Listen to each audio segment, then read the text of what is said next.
Thank you. Okay madam. ఓం శ్రీ సద్గురుభ్యో నమ. ఈరోజు 27వ తేదీ శనివారము, మే నెల 2023 సంవత్సరం. రమణ భాషణములు నుంచి 21వ ప్రశ్న శ్రీ లక్ష్మీ మేడం గారు చదువుతూ వివరిస్తారు.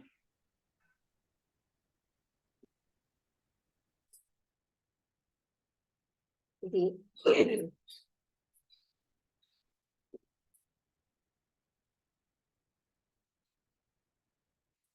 భార్గవి గారు, మీరు రాత్రి వస్తారా? టెక్స్ట్ బుక్ ఆఫ్ థియాసఫీ అని మొదలెడుతున్నాం. అమ్మగారు ఆఫీస్ నుంచి వచ్చేసరికి లేట్ అవుతుంది అమ్మగారు, 7:30 అలా అవుతుంది. ఇంకా కుదరట్లేదు అమ్మగారు. చూస్తాను అమ్మగారు. అలాగే అమ్మగారు. బ్రహ్మ సత్యం జగన్మిథ్య ఇది శ్రీ శంకరుల పడికట్టు వాక్యం. కానీ జగత్తుని సత్యమనే వారు ఉండనే ఉన్నారు. దీనిలో నిజమేది అంటే జగత్తుని సత్యం అన్న వాళ్ళు కూడా ఉన్నారు. బ్రహ్మ సత్యం జగత్మిథ్య అన్నది శంకరాచార్యుడి వాక్యం. అంటే నిరంతరంగా ఆయన అలాగే అంటుంటారు. అంటే ఇందులో ఏది నిజం అన్నది ఉందా, నిజమేది అని ప్రశ్న అన్నమాట. రెండూను మన పరిణతిని అంటే మహర్షి జవాబు చెప్తున్నారు, రెండూ నిజమే. అంటే చూడండి, ఎందుకు రెండు నిజము అంటే, మనం జగత్తు సత్యం అని ఉన్నాం కదా, ఇంద్రియాలతో ఉన్నాం. కానీ ఇంద్రియాతీతమైనటువంటి బ్రహ్మతత్వాన్ని చూసిన వాళ్ళకి అది నిజం. అంటే వాళ్ళ స్థాయిల్ని బట్టి కదా, అందుకని రెండూ నిజమే అన్నారు. ఒక్కసారి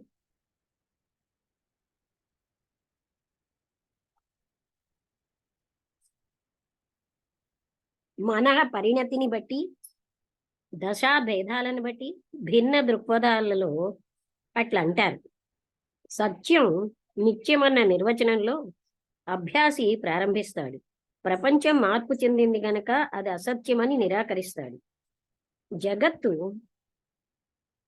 నిజం కాదు కావడానికి వీలు లేదు, నేతి నేతి అని వితర్కిస్తూ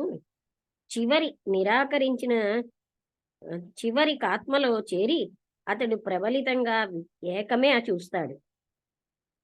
తాను అనృతమని అంటే అసత్యమని,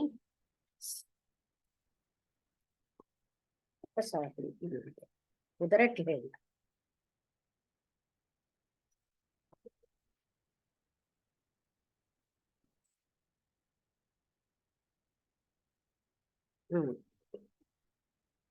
తాను అనృతమని నిరాకరించిన జగత్తు కూడా ఆ ఏకంలోని అంశమే అని గుర్తిస్తాడు. సద్వస్తువులో లీనమైన వానికి జగత్తు కూడా సత్యమే. ఉనికి ఆత్మస్థితి, అది తప్ప మరేదీ లేదు. సద్వస్తువులో లీనమైన వానికి జగత్తు కూడా సత్యమే. ఉనికి ఆత్మస్థితి, అది తప్ప మరేదీ లేదు. ఉనికి అంటే ఆత్మస్థితి. కొందరు వేదాంతులు సత్యానికి వేరే అర్థం చెప్పి ఆ పదాన్ని వస్తు విషయాలకు అన్వయిస్తారు. అధ్యాసిక సత్యంలో తారతమ్యాలు ఉంటవి. అంటే అధ్యాసిక అంటే ఆరోపించినవి. వ్యావహారిక సత్యం దైనందిన జీవితంలోనూ ఈ కుర్చీ నాకు కనబడుతుంది కనుక సత్యము. 2 ప్రాతిభాసిక సత్యం అంటే భ్రాంతి, రజ్జు సర్ప భ్రాంతి. త్రాటి చుట్టను పాము అనుకున్న వానికి ఆ పాము సత్యమే కొన్ని వేళల కొన్ని సందర్భాలలో.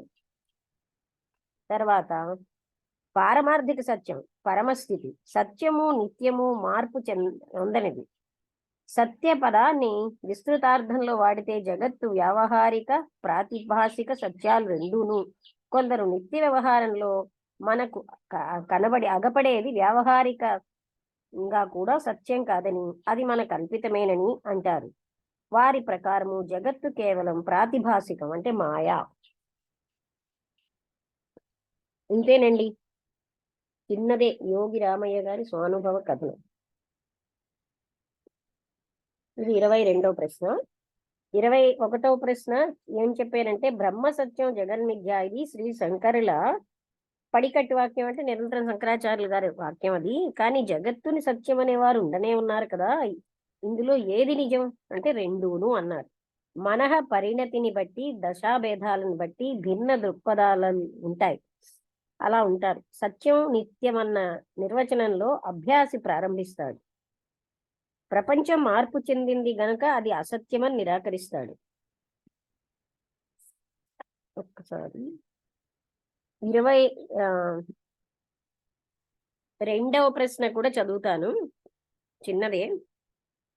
మహర్షి సన్నిధిలో కూర్చుంటే మనశ్శాంతి చేకూరుతుంది. 3-4 గంటలు నేను సమాధిలో గడిపేవాడిని.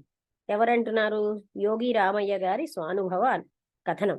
నా మనస్సు ఇవాళకి ఇదే చేద్దామా లేకపోతే ఏం చేద్దాం మీరే చెప్పండి. ఒక ప్రశ్నే ఒక రోజు అని పెట్టుకుందామా?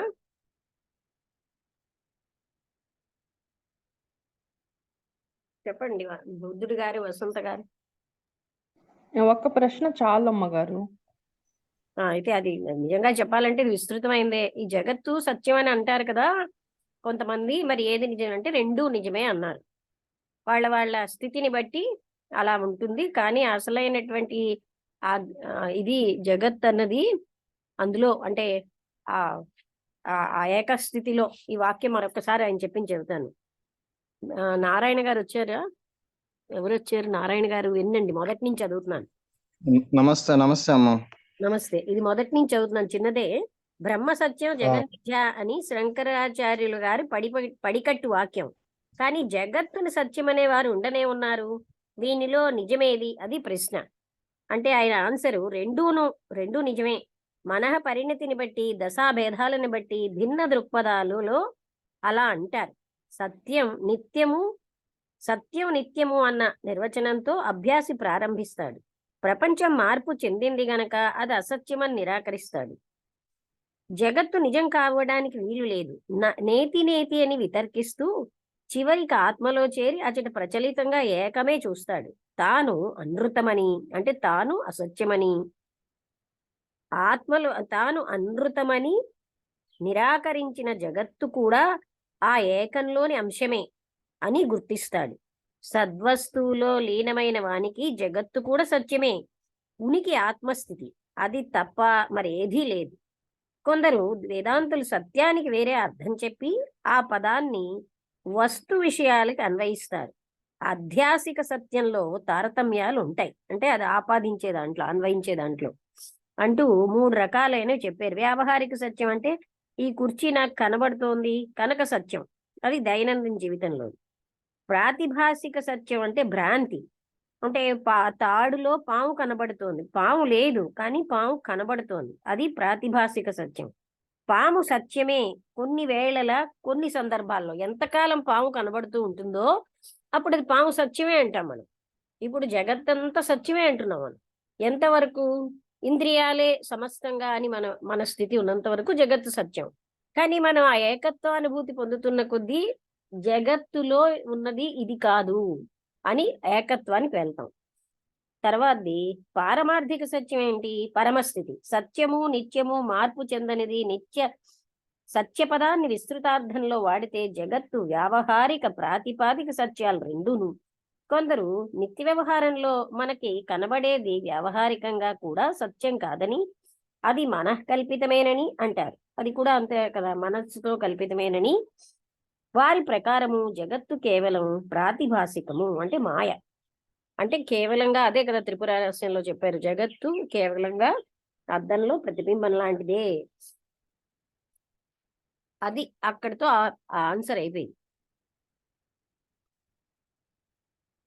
ఇది అంటే చిన్నగా ఉన్న విస్తృతమైన విషయమే కదా. అసలు పాయింట్ అదే, మన జీవితంలో సాధన చేయాల్సింది, మనం గ్రహించుకోవాల్సింది అదే.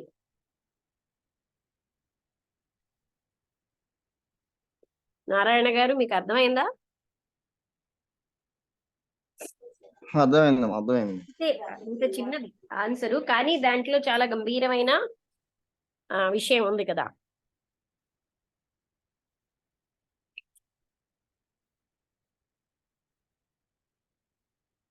చెప్తారా?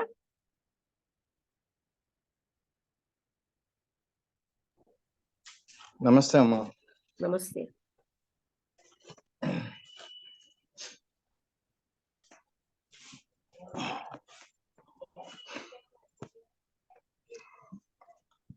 బాగుందమ్మా. అంటే చిన్నదైనా సరే ఈ టాపిక్ ని అసలు నిజమైనటువంటి మన సాధన ఏంటది అన్నది తెలుస్తుందమ్మా.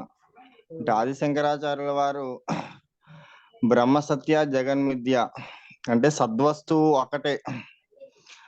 మనకి దత్తోపనిషత్తు కూడా ఏం చెప్తుందంటే బ్రహ్మము నుంచి మహత్తు, మహత్తు నుంచి మాయ, మాయ నుంచి ప్రపంచం పుట్టబడిందని చెప్తుందన్నమాట. అంటే మామూలుగా అందుకే దాన్ని వ్యవహారిక సత్యం అన్నాం. ఎందుకంటే మనకు కనిపిస్తుంది కదా, కనిపిస్తుంటే మనకు లేదంటారేంటి? సో ఇదంతా అంటే ప్రపంచం ఏంటవుతుందంటే ఇదంతా ఏదో ఒక రోజు ఇది నిరంతరం నిరంతరం నిరంతరం మార్పు చెందుతూ ఉంటుంది ప్రపంచం. మార్పు చెందిన వస్తువు ఒకటి ఉంది, అది ఏంటి? అదే మనకి అదే బ్రహ్మం. అదే ఇక్కడ మనకి ఆది శంకరాచార్యులు చెప్పినటువంటిది. ఆ మహర్షి ఏంటంటే చక్కగా ఎంత బాగా చెప్పారంటే వాళ్ళ స్థాయిని బట్టి. ఎందుకంటే మామూలు వాళ్ళకి మనం ఈ మొక్క చెప్పామనుకోండి, నీకేం కనిపించలేదా, ప్రపంచం మిథ్య అంటావేటి, కనిపిస్తుందిగా ప్రపంచం మిథ్య అంటే దాని అర్థం ఏంటంటే ఒక రోజు ఉండి ఒక రోజు లేకపోతే ఎందుకు మనకి అనేక యుగాలు, మన్వంతరాలు, ఎన్నో కల్పాలు ఉన్నాయని చెప్పబడుతుంది. ఇదంతా నిరంతరం మార్పు చెందుతూ ఉంటుంది. మార్పు చెందిన వస్తువు ఒకటి ఉంది, అదే మనకి బ్రహ్మం అని. మనకి ఆది శంకరాచార్యులు అందుకే దీనికి వ్యవహారిక సత్యం, దానికి పరమార్థిక సత్యం అని. అంటే మనకి ఆ స్థితికి చేరుకున్నటువంటి వాడు, అందుకే మనకి త్రిపుర రాష్ట్రాలకి ఇప్పుడు ఏంటవుతుంది, ప్రపంచం ఉన్నట్టు భాషిస్తుంది అంటారు అక్కడ మనకి. అంటే ప్రపంచం మనకి అంటే ఉన్నట్టు కనిపిస్తుంది, కానీ ఇదేది సత్యం కాదు. కాబట్టి మనం అందుకే ఈ ప్రపంచంలోకి ఏంటంటే మనం అంటే అందుకే మీరు చాలా సందర్భాల్లో మేడం గారు అనేవారు, నారాయణ గారు మనం ఈ ప్రపంచంలోని ఏదో తీసుకోవడానికి కాదు, మనం ఇవ్వడానికి వచ్చాం. అంటే మనం ఇక్కడ ఏంటి, ప్రపంచం నుంచి మనకి ఏదో పొందాలి, ఇంకేదో పొందాలి. పొందడానికి ఏం లేదు, మనల్ని మనం పొందడమే. ఈ ప్రపంచం నుంచి పొందబడేది ఏం లేదు. అంటే మనల్ని మనం పొందటమే. అంటే మన సాధన అంతా కూడా ఏంటంటే మనలోకి మనం ప్రయాణించి మనల్ని మనం పొందబడితే అప్పుడు ఏంటన్నది మనకి ప్రపంచం సత్యమా లేకపోతే అసత్యం అనేది మనకి తెలియబడుతుందమ్మా. లేకపోతే అంతవరకు ఇప్పుడు అందుకే మనకి చూసాం కదా, మనకి ఎందుకంటే ఆ చీకట్లో మనకి ఏంటవుతుందంటే తాడు పాములా కనిపిస్తుంది. ఎప్పుడైతే మనకి వెలుగు వచ్చిందో ఆటోమేటికల్గా ఏంటవుతుంది, అది మనకి తాడులా కనిపిస్తుంది. అలాగే ఎప్పుడైతే ఆ జ్ఞానం ఎప్పుడైతే మనకి వచ్చిందో అప్పుడు ఈ ప్రపంచం అంతా మిథ్య అని చెప్పేసేసి, మిథ్య అంటే ఆయన దృష్టిలో లేదని కాదమ్మా, అంటే ఉన్నట్లు మనకు కనిపిస్తుంది తప్ప ఇదేమి లేదు. అందుకే జ్ఞాని చూడండి, ప్రపంచంలో ఉన్న ఆయన ఏవి కూడా ఈ ప్రపంచంలో ఉన్న ఆయన దేంతో తాదాత్మ్యం చెందడు అనమాట. తాదాత్మ్యం ఎందుకు చెందడు సార్ అంటే ఈ ప్రపంచం తెలుసు ఆయనకి. ఒక రోజు ఉండి ఒక రోజు లేనటువంటి దాని గురించి ఎందుకు ప్రాకులాడాలి? మనం ఏం చేస్తున్నామంటే దాన్నే పట్టుకుని దాన్నే వేలాడుతూ దాంట్లోనే ములుగు తేలుతున్నాం అనమాట. ఈ ప్రపంచమే సత్యం అనుకుంటున్నాం, కానీ ప్రపంచం సత్యం కాదనేటువంటిది. అందుకే మనకి కేనోపనిషత్తు కూడా అంటారు, మనకి చెప్తారనమాట. ఒక రోడ్డు ఒక ప్రయాణించడానికి వాహనాలు ఎలా అయితే ఆధారభూతమో ఈ సమస్త సృష్టి కూడా కదలడానికి బ్రహ్మం ఆధారమని. కాబట్టి ఆ ఉన్నదొక్కటే, ఆ ఉన్న ఒక్కదాన్నే మన ఆది శంకరాచార్యులు ఆచేతి హిమాచల పర్యంతం మనకి ఘంటాపదంగా చెప్పినటువంటి బ్రహ్మ సత్యం జగన్ మిథ్య అంటే, జగన్ మిథ్య అని ఎందుకన్నాడు ఆది శంకరాచార్యులు అంటే, నీకు ఉన్నట్టు కనిపిస్తుంది తప్ప ఒక స్థితి దాటిపోయిన తర్వాత ఈ ప్రపంచంతో నీకేమి ఇది లేదని చెప్పి మీకు అప్పుడు అర్థం అవుతుంది అనమాట. కానీ మనకి ఆది శంకరాచార్యులు చెప్పినటువంటి అద్వైత సిద్ధాంతం మనకి ఏంటంటే అర్థం కాకపోవడం వల్ల, ఎందుకంటే అందుకే మనం చెప్తాడు మనకి శివానంద రూప శివోహం శివోహం శివోహం అంటే నువ్వు కూడా శివుడివేనాయి అంటే అక్కడ నుంచి ఆ బ్రహ్మ పదార్థం నుంచి నువ్వే వచ్చావు, ఎక్కడి నుంచి వచ్చావో మళ్ళీ అక్కడికే నువ్వు చేరుకోవాలి అని చెప్పి అని ఘంటాపదంగా చెప్పడం జరిగిందమ్మా. ఇందులో అందరూ ఈశ్వర స్వరూపులు. ఎందుకంటే మేడం గారు ఒకసారి చెప్పారు, ఎందుకంటే ఈశ్వరుడులో, కృష్ణుడులో, రాముడులో, అల్లాలో, జీసస్లో ఏ శక్తి అయితే ఉందో, ఏ చైతన్యం అయితే ఉందో మనలో కూడా అదే చైతన్యం ఉంది. మనం ఏం చేస్తున్నామంటే రూపనామాలను పట్టుకుని అసలైనటువంటి దాన్ని మనం వదిలేస్తున్నాం. ఈ రూపనామాలకు అతీతంగా ఏదైతే ఉందో దాన్ని చాలాసార్లు వన్నెస్ అనేవారు మాకేం అర్థమయ్యేది కాదు. కాబట్టి ఆ వన్నెస్ ఎప్పుడైతే మనం ఆ స్థితికి గురించి మనం సాధన చేశామో, ఆ నిరాకార నిర్గుణం గురించి ఎప్పుడైతే మనం సాధన చేశామో తప్పకుండా ఇవన్నీ కూడా నామరూపాలు ఒక రోజు ఉండి ఒక రోజు పోయేటువంటివి మనకు అర్థమవుతుంది. అప్పుడు ఆది శంకరాచార్యులు చెప్పినటువంటి అద్వైతం క్లియర్ గా అర్థమవుతుంది. అదే మహర్షి మనకి ఇక్కడ క్లియర్ గా చెప్పినటువంటిది వాళ్ళ స్థాయి భేదాన్ని బట్టి ఇది అర్థమవుతుందని. సంతోషం అమ్మ. చిన్న వస్తువైన చిన్న టాపిక్ అయినా మంచి లోతైనటువంటి విషయం. కాబట్టి ఇలాంటివన్నీ కూడా ప్రతిరోజు మనం కేవలంగా దీన్ని మనం వినేసి మనం దీన్ని ఎప్పుడైతే ఆచరణలో పెట్టగలిగామో తప్పకుండా మనం ఈ జన్మలోనే తరించేటువంటి గొప్ప మహాభాగ్యాన్ని పొందుతాం. ఇలాంటి గొప్ప సత్సంగం ఎంతో ఓపికతో అందించినటువంటి మేడం గారికి సతకూడ నమస్కారాలు. గురువం తత్సత్. నమస్తే అండి, బాగా చెప్పారు. రాంబుద్రు గారు మీరు మాట్లాడతారా?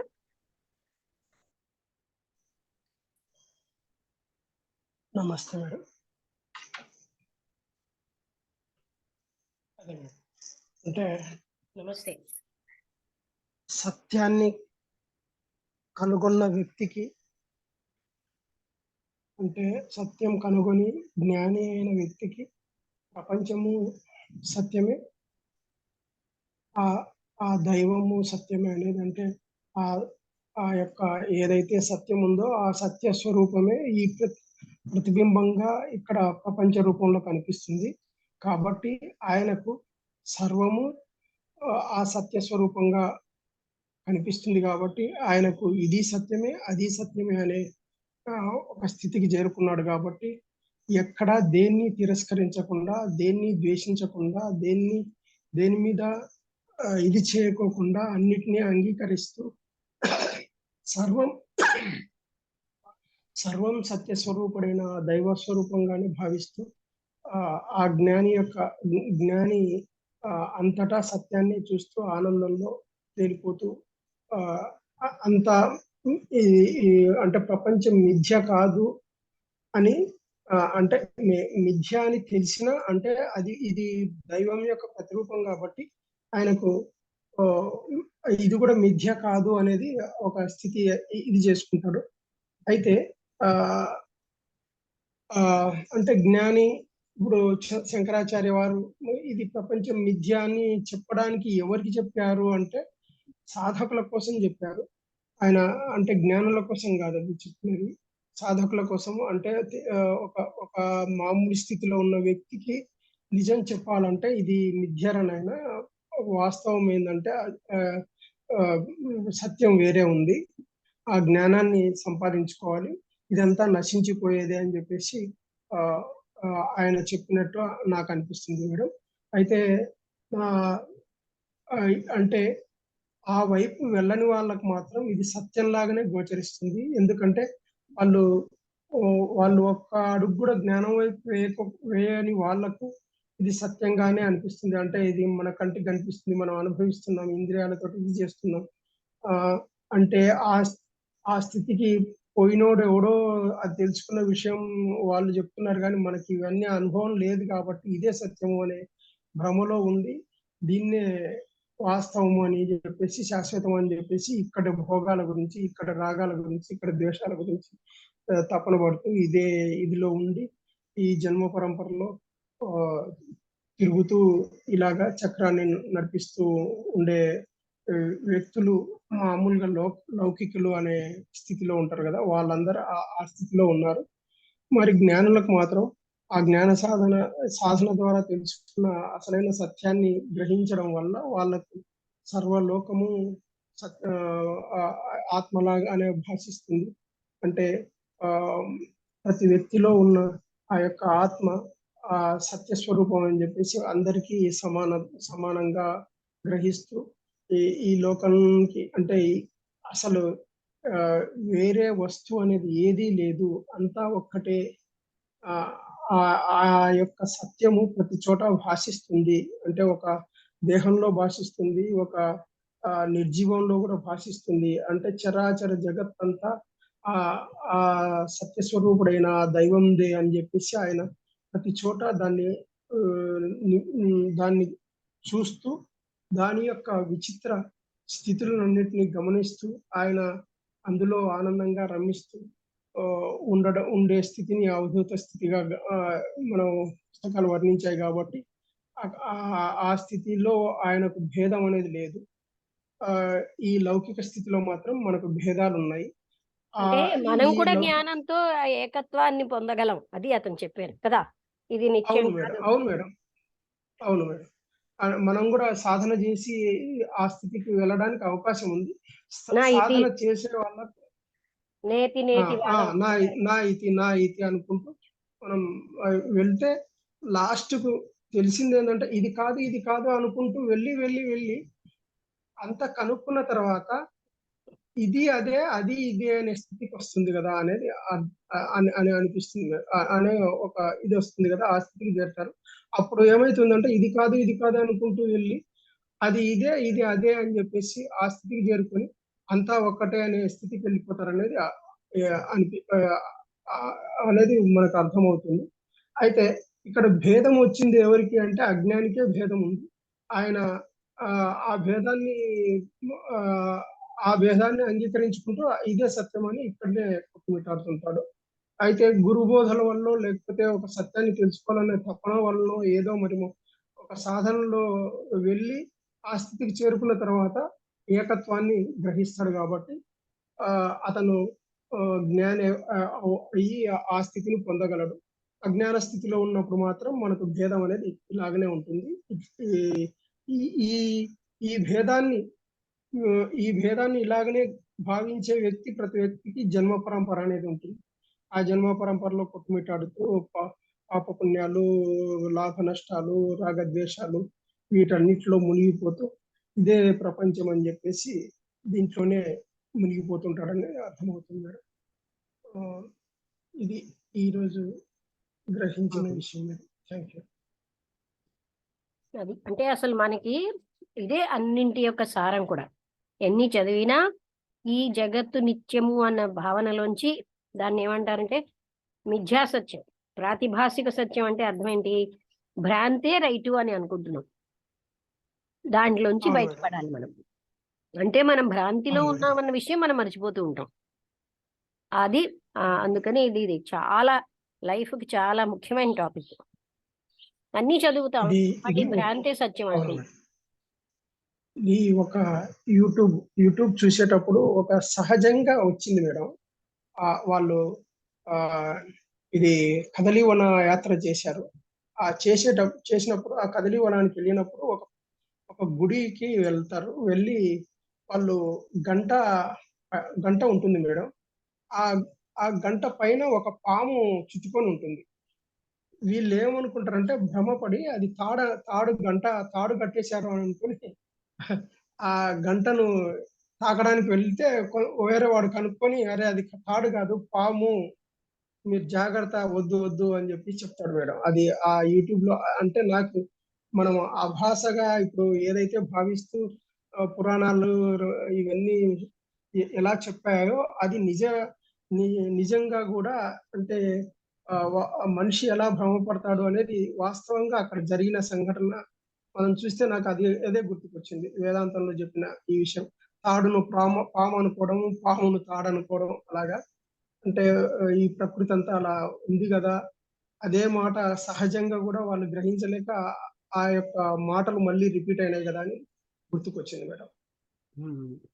అలాగే ఇది నిరంతరం మనకి ఇంకా అది పామనే క్షణంలో తెలిసింది కానీ ఇది సత్యం అని మాత్రం మనకి ఎప్పుడు పోవట్లేదు. అవును మేడం. నా వాళ్ళు ఈ జగత్తు, నా శరీరం సత్యం, నేను సత్యం, నేనే శరీరాన్ని, ఇవి మాత్రమే మనం అసలు పోగొట్టుకోవాల్సినవి. అవును మేడం. నా శరీరం నా సత్యం, నేను శరీరాన్ని కాను అనే విషయం ఎప్పుడైతే స్థిరపడిందో నా వాళ్ళు లేరు, పరాయి వాళ్ళు లేరు, నా వాళ్ళు లేరు, పక్షపాతాలు ఉండవు కదా. అవును మేడం. అందుకనే ఇది మనమేమో దాన్ని ఏమన్నారు, భ్రాంతి, ప్రాతిభాసిక సత్యంలోనే జీవిస్తున్నాం. అదే మనకి బాగున్నది అనుకుంటాం. ఎందుకంటే మరో సత్యం మనకి అనుభవంలో లేకపోవడం వల్ల ఈ ఈ ఇక్కడ ఉన్నటువంటి ఈ చిన్న చిన్న ఇంద్రియ మానసుకి సంబంధించిన సుఖాలు కూడా అసలైన ఆత్మసుఖంలోవే. కానీ ఇవి చిన్న చిన్న చిన్న చిన్న కోటాను కోట్ల భాగాలుగా అయినవి మనం అనుభవిస్తూ ఇదే సర్వస్వం అనుకుంటున్నాం. భార్గవి గారు అవును మేడం. మాట్లాడతారా?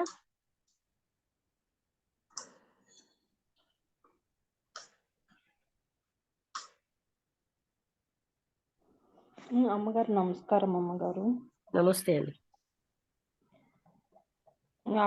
నాకు అర్థమైంది.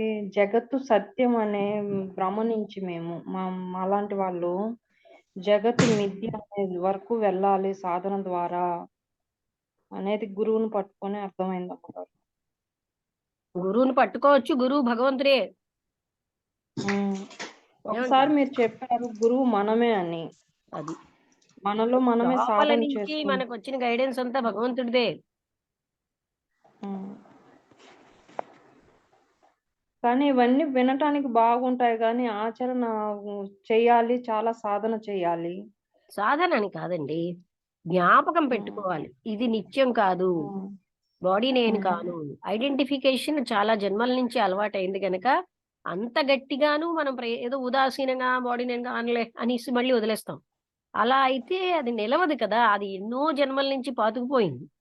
ఈ అసత్యం, జగత్తు సత్యం అనేవి మనకి పాతుకుపోయి ఉన్నాయి. అందుకు మనం తీవ్రంగా దాన్ని గుర్తు చేసుకోవాలి.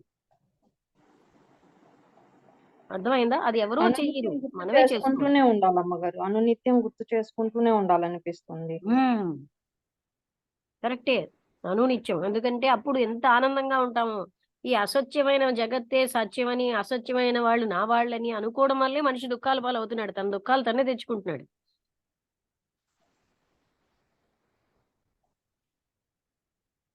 అప్పుడు అసలైన తత్వం నాది ఇది కాదని తెలిసిన రమణ మహర్షికి ఎందుకంత బాధ లేదు, హాయిగా ఉన్నారు. మనం ఎందుకు బాధలు పడుతున్నాం అంటే మనమే తెచ్చుకుంటున్నాం ఈ బాధలని. అంతేనా? అంతే అమ్మగారు. వసంత గారు మీరు మాట్లాడతారా?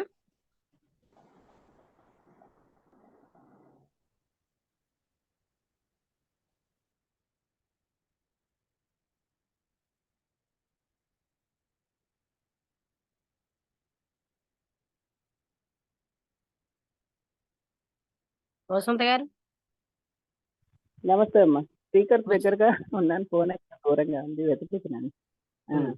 అదే సత్యం జగన్మిథ్య అనే ఒక చిన్న మాట మొత్తం ఆధ్యాత్మిక ఈ ప్రపంచానికి పునాది లాంటిది.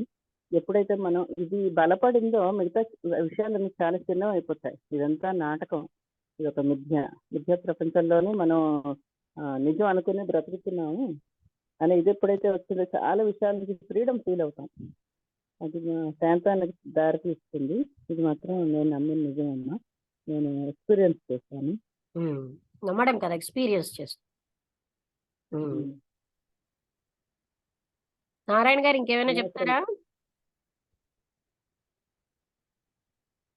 ఎందుకంటే అదే కృష్ణమూర్తి గారు అంటారు కదా, అప్పుడే మనసు శాంతి అయిపోతుంది, స్టిల్నెస్ ఆఫ్ ద మైండ్ అన్నారు.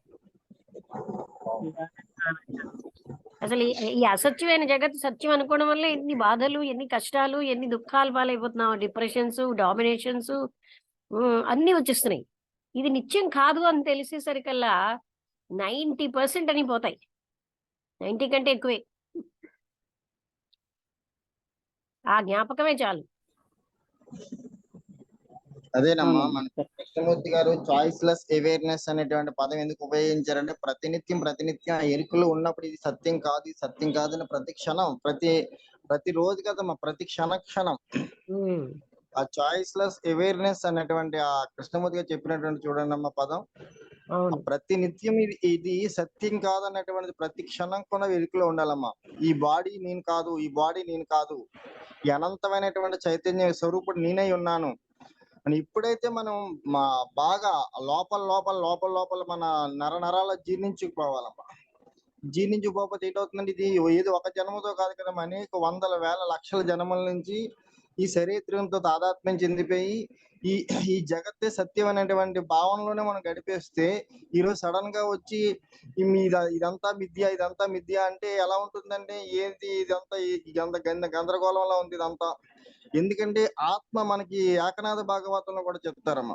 ఇప్పుడు మీరు ఒక పాయింట్ చాలా బాగా చెప్పారమ్మా. ఎందుకంటే అన్ని కూడా ఆత్మ సుఖం, అన్ని అందులోంచి వచ్చినటువంటివే.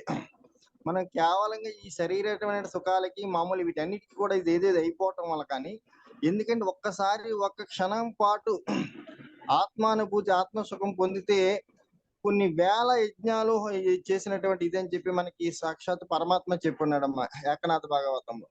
కాబట్టి ఆ జ్ఞాన స్పర్శ మనకు తగిలితే మనం ఎలా ఉంటుందంటే మొత్తం అన్ని మన జీవిత విధానం మొత్తం అన్ని A to Z అన్ని మారిపోతాయి. కాబట్టి ఆ స్పర్శ నిరంతరం ఏంటంటే మన లోపలికి చాలా సందర్భాల్లో మీరు చెప్పున్నారు, మన లోపలికి మనం చూసుకోవటం ఏం జరుగుతుంది వాట్ ఇది వాట్. ఎందుకంటే ఇంతకు ముందు మేము ఏం చేసేవారు అంటే మనసుతో ఇది సాధాత్మ్యం చెందటం వల్ల ఏదో చేసే పని వెర్రి వికారంగా ఉండటం, లేకపోతే నేనేదో కష్టపడిపోతానని చెప్పి ఆ శరీర తర్వాత ఏంటంటే ఎప్పుడైతే పని నా ద్వారా జరుగుతుంది, నేను చేయటం లేదు జరుగుతుంది, ఎస్ అంటే ఈశ్వరుడు ఇవన్నీ చేయిస్తున్నాడు అన్నటువంటి ఎప్పుడైతే భావన బలపడిందో ఏ పని చేసినా ఆనందంగా ఉండేది. మీరు చాలా సందర్భాల్లో నారాయణ గారు ఆట అంటే మాకు ఏంటి అర్థమైంది కదా, మా నారాయణ మేడం గారు ఆట పూజ కూడా ఆట అంటారు, ఏ పని చేసిన ఆట అంటారు. ఈ ఆట ఏంటి? ఈ ఆట మనం ఎంత బాగా ఆడుతున్నామో అలా నిరంతరం ఎప్పుడైతే మనం ఇరుకులో ఉన్నప్పుడమ్మా ఇదంతా క్లియర్ గా మనకు అర్థం అవుతుందమ్మా. అది సాధన అంటే ఏదో కూర్చొని రోజులో ఒక గంట కూర్చొని జపం చేయడం లేకపోతే ధ్యానం చేయడం కాదు. ప్రతి క్షణం ప్రతి నిమిషం ప్రతి సెకండ్ కూడా మనం ఆ ఇరుకులు ఎప్పుడైతే ఉన్నామో తప్పకుండా స్పర్శ తగులుతుందమ్మా. అప్పుడు ఏంటవుతుందంటే గంటలో చేసినటువంటి పని మనం పావు గంటలో చేయగలం, మనం పావు గంటలో చేసినటువంటి పని 5 నిమిషాల్లో చేయగలమమ్మా. చేసామనేటువంటి దేహస్పృహ కూడా మనకు ఉండదు, ఆటోమేటిక్ గా జరిగిపోతుంటుంది. కాబట్టి ఆ సాధన అంటే మీరండి మనం ఏదో కూర్చుని గంట సాధన చేయడం లేదా అష్టాంగ యోగాలు షోడశోపచారాలు ఇవేమి అక్కర్లేదమ్మా. అంటే ఈ సత్సంగం అంటే కృష్ణమూర్తి గారి యొక్క ఫిలాసఫీ కానీ మనకి ఒకసారి కొంచెం కూడా మనకు అర్థమైన సో ఇది వేదాంత జ్ఞానం కానీ ఏదైనా అర్థమవుతుందమ్మా. కాబట్టి మనం తెలుసుకోవాల్సింది ఏంటంటే ఇది అంతా కూడా ప్రతి క్షణం ఏదో ఒక రోజులో సత్సంగం ఉన్నప్పుడు కాకుండా మనకి ఆత్మజ్ఞానం సంబంధించినటువంటి కొన్ని ఏదో గ్రంథాలు చదవటం కానీ, తర్వాత ఇలాంటి మహర్షి కానీ లేకపోతే మనకి జిడ్డి కృష్ణమూర్తి ఫిలాసఫీ అలాంటి కొన్ని చదివి నిరంతరం మన లోపల మన అవలోకనం జరగాలి. మన లోపల మనకి ఎప్పుడైతే అవలోకనం జరిగిందో తప్పకుండా మనకి ఆ స్పర్శ తగులుతుందమ్మా. తగిలితే మనకి హాయి ఆనందంగా ఉంటాం. ఎందుకంటే మేము పెందు తెలియటం స్టార్టింగ్ లో చాలా యాతన పడిపోతే ఏంటి నాకు ఈ భగవంతుడు ఇలా శిక్షలు విధించేసాడు, జీవితాన్ని నేను ఇలా కష్టపడాలా, ఏంటి పెద్ద యాతన బతికినటువంటి సందర్భాలు ఉండేవి. తర్వాత కరోనా టైంలో మీరు ఏం చేశారంటే ఉదయం సాయంత్రం ఈ సత్సంగాలు, ఎందుకంటే గొప్ప ఆత్మజ్ఞానం సంబంధించిన ఈ గ్రంథాలన్నీ చెప్పటం వల్ల మాలో ఏదో కొంత స్పర్శ తగలటం వల్ల ఇప్పుడు ఏ పని చేసినా మాకు ఏం బాధ అనిపించలేదు, కష్టం అనిపించట్లేదమ్మా.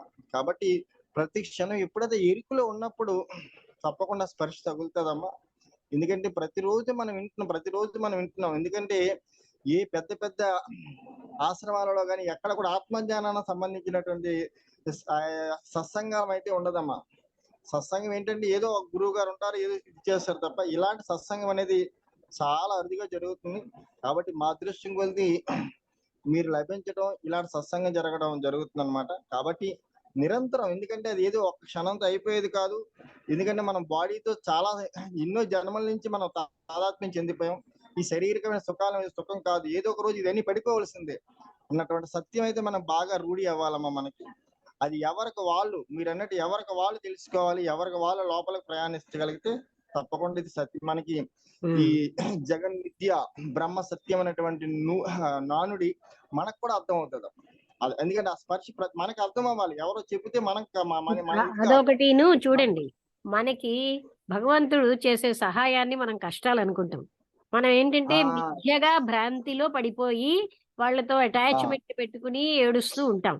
అలాంటప్పుడు ఆయన ఏం చేస్తాడు, మనకి ఆత్మీయమైన వాళ్ళని తీసేశాడు అనుకోండి, అప్పుడు ఏమనుకుంటాం, ఎంత అన్యాయం చేశాడు, ఆయన ఎందుకు అన్యాయం చేశాడని మనం అనుకుంటాం. అంటే మనం ప్రేమిస్తున్నాం, కానీ ఆయన ఏంటి తన వైపు ఆత్మతత్వం వైపు లాగడానికే మన మోహాలన్నీ కట్ చేస్తున్నాడు. అది మనం ఆలోచించాం. మనం ఎంత ప్రియమైన వస్తువులు తీసేస్తాడు. ఆ తీయడం ఎందుకని? మన కోసమే.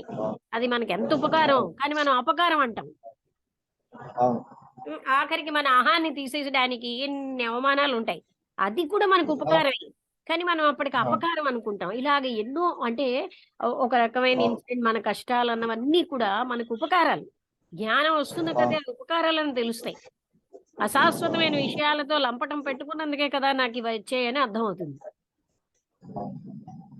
మనం అయినా అశాశ్వత వస్తువుల్లోనే శాశ్వత సుఖం వెతుకుతాం. అదే పెద్ద డ్రాబ్యాక్. అంటే అలాగా కష్టాలు నిజంగా కష్టాలు కావు, అవి ఉపకారాలు. అవి మనం అర్థం. అందుకనే ఉపకారం. Sweet are the uses of adversity అని షేక్స్పియర్ కూడా అన్నారు. అంటే వాటిని సద్వినియోగం చేసుకుంటే అసలు నిజంగా మనం కష్టాల్లోనే ఎదిగాం. ఎంతో పై స్థితికి వచ్చింది కష్టాల్లోనే. ఆ కష్టాల్లో ఉన్నప్పుడే మనకి జ్ఞానం ఏంటో తెలియబడుతుందమ్మా, లేకపోతే మనకి అన్ని సుఖాలు ఉంటే అది ఏంటో తెలియబడదు. సుఖాలంటే ఏంటి? ఇంద్రియానికి మనసుకి సంబంధించి సుఖాలే మనం సుఖాలు అనుకుంటాం. అంతే. అవును. అందువల్ల నిజమైనటువంటి సుఖాలు ఇవి కాదని చెప్పి మనకి ఆ స్పర్శ తెలియాలమ్మా. అది అంటే అన్ని మనకి మనకి అందుకే ఉపకారానికే చేస్తున్నాయి. అన్ని విషయాలు మనం ఎంతో గట్టిగా లంపటం పెట్టుకున్న వాటిని ఆయన తీస్తాడు. తీసేయడం అంటే ఏంటి? అవి కాదు, నువ్వు ఒకప్పుడు దైవత్వాన్ని కోరుకున్నావు గనక ఇటురా అని చూపిస్తున్నాడు ఆయన. అవును. అందుకే మీరు ఏదో చూడండి జన్మలో అక్కడ అడిగాం అనమాట. అవును. 1 minute ఉంది, మళ్ళీ ఆన్ చేద్దామా ఏంటి? ఓకేనమ్మా. ఆన్ చేద్దామా? క్లాస్ టైం అవుతుందమ్మా, మన క్లాస్ అలాగే చెప్పాలి డిగ్రీ వాళ్ళకి. రాంబుద్రి గారు ఆన్ చేద్దామా? ఇవాళ నాకు క్లాస్ లేదు, సాటర్డే. భార్గవి గారు, రాంబుద్రి గారు, అవును text book of theosophy 8 o'clock నుంచి మీరు ఎవరైనా మేడం బ్లవెట్స్కి రాశారు. రాత్రి వేళ ఎవరైనా అటెండ్ అవ్వచ్చు. ఇంకొకటి ఆన్ చేద్దాము, ఎందుకంటే ఇందులోని మనకి నిత్యం జరుగుతున్నవన్నీ మన మంచికే అనే పాయింట్ నేను హైలైట్ చేస్తున్నాను. అది చెప్తాను. అలాగేనమ్మా. అంటే అలాగే అమ్మగారు. ప్రతిదీనండి, ఆఫీసులో అవనండి, ఇంట్లో అవనండి, బయట అవనండి, అన్ని మన మంచికి జరుగుతున్నాయి. అంటే మనం ఇంటెలిజెన్స్ తో చూస్తే తెలుస్తుంది అనమాట ఎంత